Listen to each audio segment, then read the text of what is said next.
Gentlemen, we have called you together to inform you that we are going to overthrow the United States government. Do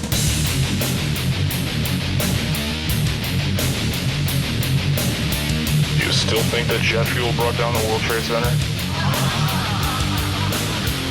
Does anybody else see a problem here? If the government has nothing to hide, why are they so afraid to answer a few questions? This story does not add up. So you can really show you were in the in club. You had to speak with a slight British accent, but that's what we've mutated into a Thurston Howell the third. Oh, Buffy, lovey. Would you like to buy some mining stock, Gilligan? Perhaps some derivatives? Yeah, let me show you that I can talk like them. Here, let me talk just like he does. Tell him that God's gonna cut him down. Obama has come out in a statement and badmouthed populist movements in the United States and Europe. And that just made me think of Sunday, the German president coming out and saying the elites are not the problem, the populations are the problem. And then that made me think of one of the top people at the Council on Foreign Relations that was established in 1922 at Pratt House, New York, openly by British intelligence, to establish an intelligence agency under a National Security Act that would create a silent dictatorship over the United States. That was effected finally in their main mission in 1947 with the National Security Act and the establishment of the Central Intelligence Agency. Merging that with the 1913 Private Federal Reserve, they had a secret shadow government and the control of currency and credit. The British Empire had reconquered the United States. The victory of the 1780s had been reversed. But let's be clear, that's not the British people that are our enemy. It was the British imperial shadow government model of Cecil Rhodes deployed and adopted here.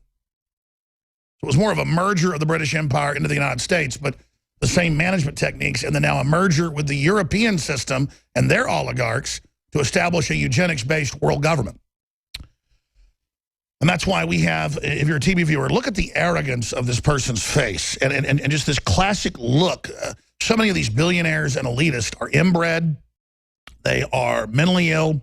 They have a lot of genetic problems. I don't care if they're Jewish in background, German in background, Chinese in background, Japanese in background, Russian in background, Spanish in background.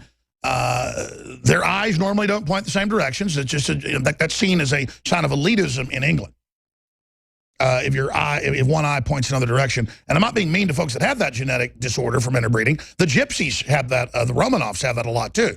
But you're like, I don't have a lazy eye there. That's seen as a, I mean, if you have a lazy eye, you're in the best, private clubs.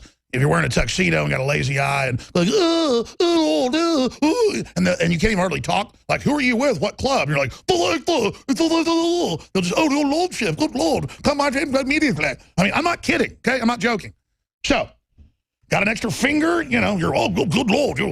So that's what this is all about. In fact, the British royal family, even the BBC's reported, has another strand of DNA, not a double helix, but a triple helix, has a delicious little mutated something. They're not quite sure what it is, but the royalty's sure what it is and keeps that little antenna in the family to get those transmissions, they believe. Now, continuing, CFR member calls on elites to rise up against ignorant masses.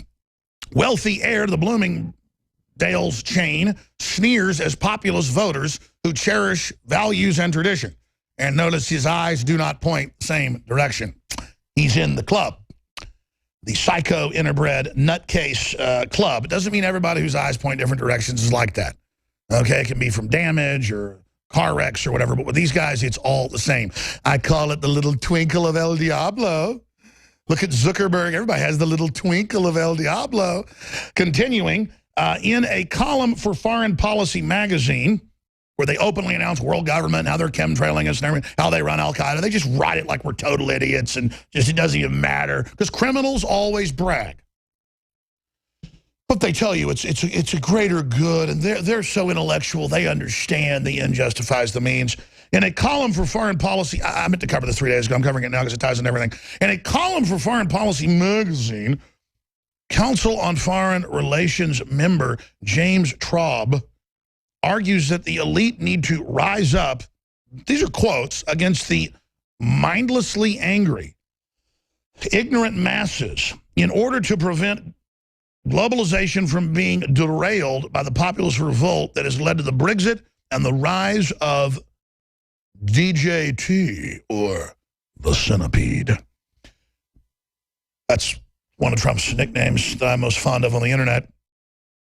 And then we, those that support Trump, are known as baby centipedes. I've coined the term Trumpkins, is what I prefer. My children are Trumpkins. I'm not really a Trumpkin.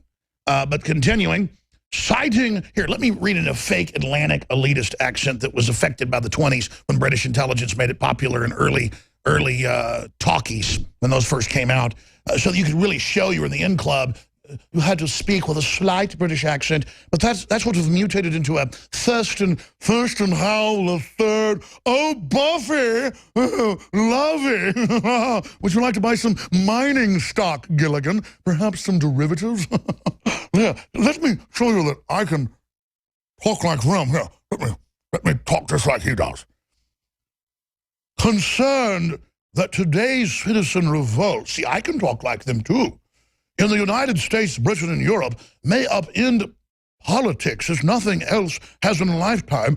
Traub notes that Britain and the Brexit was a, quote, utter repudiation of bankers and economics.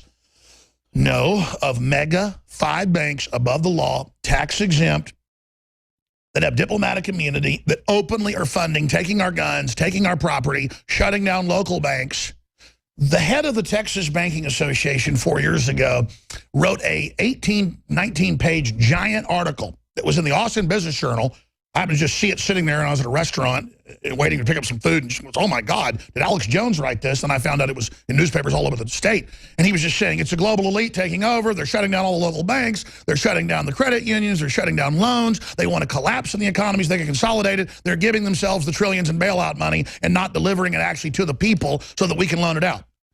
And then meanwhile, the average idiot thinks the bank down the street that's local or regional is their enemy, when almost all of those are collapsing right now. But I digress. He just goes, they're just against civilization and economics. We're speaking of economics here, something you little people don't know anything about. Well, let me see. 68% of the first 2 years of bailout was in the tens of trillions, not 800 and something billion. And it was given, the vast majority, almost 70%, to foreign banks, and still is secret to this day.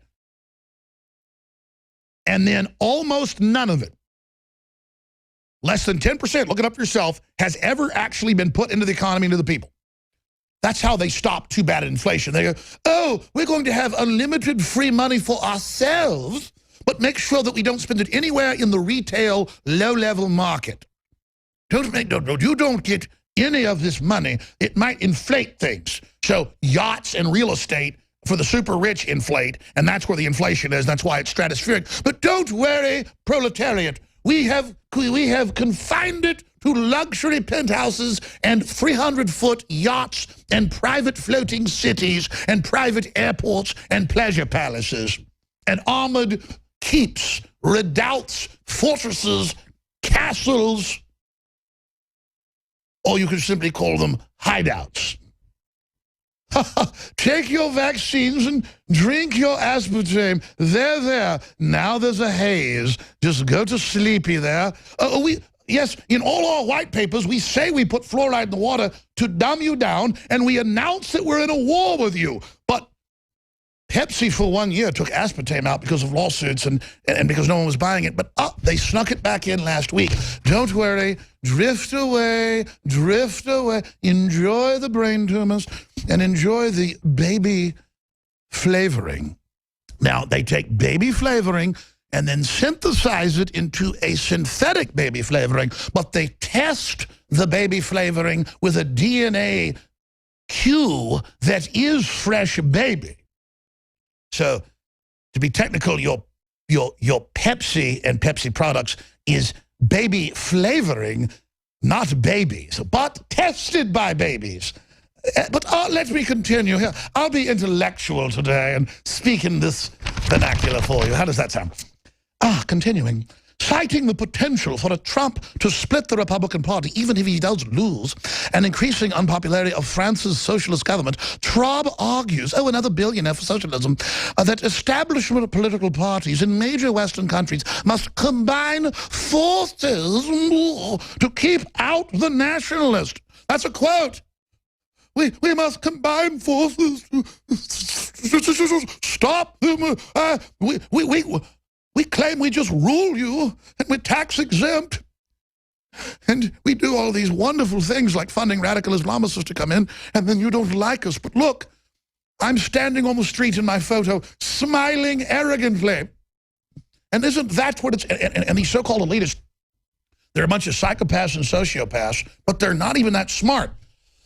They just have management systems that have been sputtering on for hundreds of years, dumbing everyone down and engaging in all this criminal activity and wrecking countries and wrecking economies so you can perch on top of them because you can't compete with prosperity. And then you misrepresent what we say about you, trash. And guys like this, Rothkopf and others have been like, join us, Alex, you're smart. Come, you'll be very successful with us. And then later they just... You don't want to be with us? Well, because you go to Harvard and all these places and you work and work and work, and I guess you're from the right family and you work 18 hours a day for years in some law firm, and then finally they invite you to go play golf for them, kind of like Judge Smales in Caddyshack. He says, how would you like to come by, and mow my lawn? And then after you've done that for another 10 years or so, maybe you marry one of their interbred, mentally ill daughters and put up with her crap. And then I guess you go in the steam room with dad, and then service him, with your father-in-law. And seriously, folks, then you go to a little satanic ritual. And then next you're at the mansion, having some pedophile fun, and Jerry Sandusky drops by, and then you're in the club, and they say, young man, it's time to run you for Congress. That's right, we'll have you in 2 years. I'm just hypothetically talking about the whole genre of these people. Certainly not this guy. He's a wonderful person.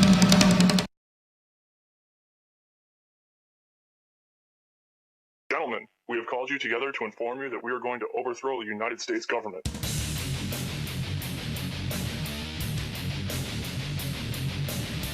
You still think that jet fuel brought down the World Trade Center? Does anybody else see a problem here? If the government has nothing to hide, why are they so afraid to answer a few questions? This story does not add up.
Thank you, Madam Deputy Speaker. The title of this report is A Satirist's Dream, Closing the Gap Between Anti-Corruption Law and Reality. I could fill my 60 seconds talking about the 18 years' worth of unaudited accounts, or the bazillions that are squandered on agriculture and foreign aid boondoggles, or the Tillack case where instead of any of the alleged fraudsters being arrested, it was the journalist trying to find out about them who found himself banged up by the police. I could talk about the £6.6 million spent last year by European commissioners simply on entertainment and luxury gifts and hotels. I could talk about the wonderful spectacle of President Van Rompuy and Commissioner Ashton flying to the same meeting in Russia in separate private jets, leaving Brussels within 4 hours of each other. Instead, I'll confine myself to saying this. These things happen not because the EU attracts particularly bad people. I mean, of course, it attracts some bad people. Man is fallen, and like all institutions, it contains those who give in to temptation. It happens rather because there is no link between taxation, representation and expenditure at Brussels level. It was Milton Friedman who said there's two kinds of money in the world. There's your money and there's my money. The trouble is that in the EU, it's all your money. Hence negligence, corruption, fraud, and what we see before us today. Mr. Co-President Nigel Farage, Freedom and Democracy. Well, good morning, Mr Van Rompuy. You've been in office for 1 year, and in that time the whole edifice is beginning to crumble. There's chaos. The money's running out. I should thank you. You should perhaps be the pin-up boy of the Eurosceptic movement. But just look around this chamber this morning. Just look at these faces. Look at the fear. Look at the anger. Poor old Barroso here looks like he's seen a ghost. You know, they're beginning to understand that the game is up, and yet in their desperation to preserve their dream, they want to remove any remaining traces of democracy from the system. And it's pretty clear that none of you have learned anything. You know, when you yourself, Mr Van Rompuy, say that the euro has brought us stability, I suppose I could applaud you for having a sense of humour, but isn't this really just the bunker mentality? You know, your fanaticism is out in the open. You talked about the fact that it was a lie to believe that the nation state could exist in a 21st century globalised world. Well, that may be true in the case of Belgium, who haven't had a government for 6 months, but for the rest of us, right across every member state in this union, and perhaps this is why we see the fear in the faces, increasingly people are saying, we don't want that flag, we don't want the anthem, we don't want this political class, we want the whole thing consigned to the dustbin of history. And we had the Greek tragedy earlier on this year, and now we have the situation in Ireland. Now, I know that the stupidity and greed of Irish politicians has a lot to do with this. They should never ever have joined the euro. They suffered with low interest rates, a false boom and a massive bust. But look at your response to them. What they're being told, as their government's collapsing, is that it would be inappropriate for them to have a general election. In fact, Commissioner Wren here said they had to agree their budget first before they'd be allowed to have a general election. Just who the hell do you think you people are?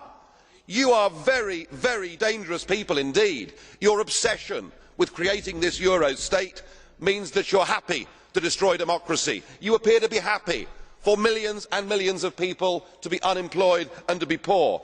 Untold millions must suffer.